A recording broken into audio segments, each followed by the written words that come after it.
On on the next couple of pages, well, on this page actually, um, there's quite a bit of drama here, and I'm going to give Julian, who used to work at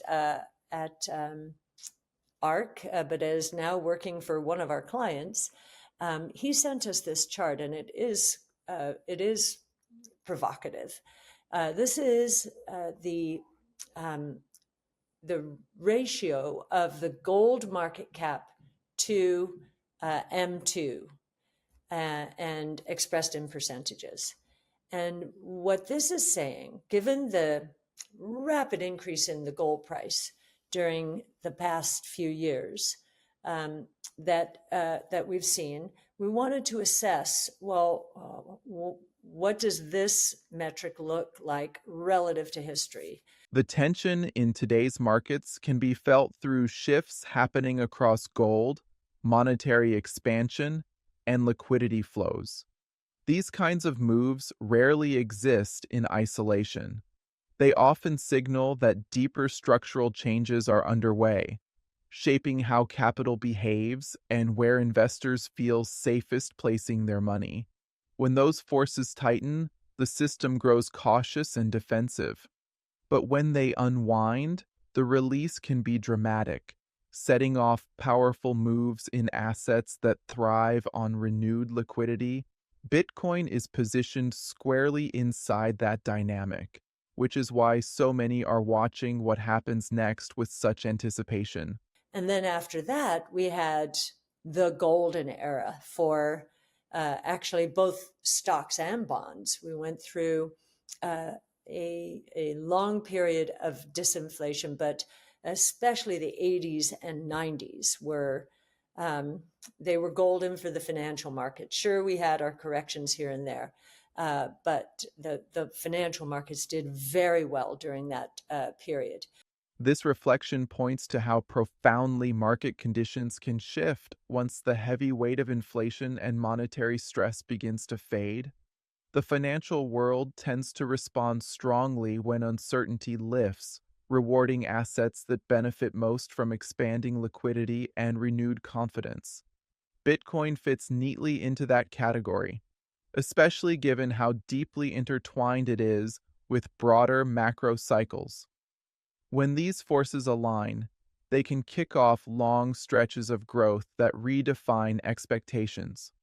Now, I was on CNBC, and the only part of the clip that I think taken out of my appearance was where I said that that the biggest surprise to us over the last, well, since we started our research on Bitcoin into actually 2012, um, is that stablecoins are starting to usurp a role that we thought Bitcoin would play. We thought Bitcoin would be an insurance policy for emerging markets against confiscation of wealth, either outright or through inflation and other terrible policies. Um, what has happened is the stablecoins are taking over. Her observation highlights a major development in the evolution of digital assets.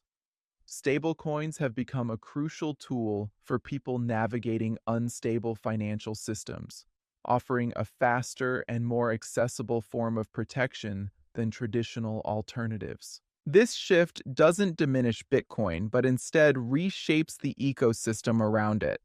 As digital money diversifies, each component takes on a more specific purpose, allowing Bitcoin to focus increasingly on its role as a long-term store of value and macro hedge. They've hit almost $300 billion. And so we think that that insurance policy role will take 200 to $300,000 out of our bull price, which our bull price, of course, was 1.5 million, and we're public with that. That's why I can say this. But that was in an all other things equal world. Her adjustment is straightforward and rational, rather than reactionary. Instead of abandoning her thesis, She recalibrates her expectations based on how demand is currently distributed among digital assets. Markets evolve, and so does the logic behind long-range projections. The fact that her estimate changes so little shows how intact the larger structural thesis remains. What has also happened, of course, is what we've been discussing. The gold price has doubled. So the gold market cap has doubled. And part of our analysis for the potential for Bitcoin was that it would take maybe it would become half the market cap of gold. It would take some share from gold or maybe expand the market. Well, that market has doubled. So I don't think our bull price should change all that much. Gold's surge becomes part of the story. As the gold market grows, the ceiling rises for assets that aspire to share its role in global portfolios. Bitcoin benefits directly from this expansion. Instead of compressing the long-term outlook, the doubling of gold's market cap reinforces the idea that there is more room for both assets to grow. It strengthens the argument that Bitcoin's trajectory remains upward, as long as liquidity eventually returns to the system. We are very bullish on crypto assets, but we know that they are the most susceptible to liquidity drawdowns. She turns to the force that has held crypto back in recent months: liquidity. Bitcoin's short-term performance is often shaped less by sentiment and more by the amount of capital circulating in the system. When money becomes scarce, even strong assets struggle to gain traction. Understanding this helps explain why Bitcoin's fundamentals can look powerful while its price still feels stuck. But we think that they will be cleared by the end of the year, and hopefully by December 10th, when the Fed eases, and hopefully when government statistics come back and we get the employment report in early December, which is the next time that I will have the pleasure of doing In the Know. This is where her projection becomes specific. The expectation of easing around December 10th gives investors a target to watch. A shift in policy often sets off a chain reaction, loosening financial conditions and enabling capital to return to riskier assets. If that easing arrives on schedule, Bitcoin could be one of the first beneficiaries, given how sensitive it is to liquidity changes. So hopefully we're in the clear by then, and the bull market that we believe is firmly in place will continue apace. So thank you very much.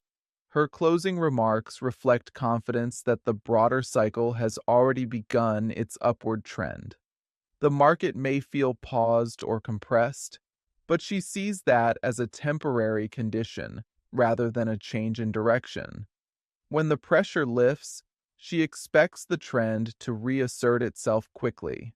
And the only thing really that I'm wondering, and we'll get into it in a moment, is what will happen to the velocity of money. It has flattened out. And on a year over year basis, it is just ticking down. It's going negative. So if money growth is up 4.8% on a year over year basis, and the velocity of money starts falling now, then then that will represent a disinflationary or a deflationary uh, impact on the economy. This final point highlights the one variable that could complicate the picture. Even in times of monetary expansion, falling velocity can dampen the impact of increasing supply. It reflects how hesitant individuals and institutions may be to spend or invest, even when conditions start to improve. Monitoring this factor helps paint a more complete picture of how strong the recovery could be. Across this journey, we followed Cathie from historical gold cycles to modern inflation expectations. then into the interplay between stablecoins, gold's expanding market cap, and Bitcoin's long-term thesis. Most importantly, she explained why liquidity remains the sole barrier to the next major surge, and why she expects that barrier to fall on or around December 10th. Her argument is that the Bitcoin bull market is not waiting to begin, it is waiting to be unshackled. Given everything she laid out, do you agree with Cathie that Bitcoin's next explosive phase begins after December 10th? Or do you think the market will need more time before the bull truly resumes?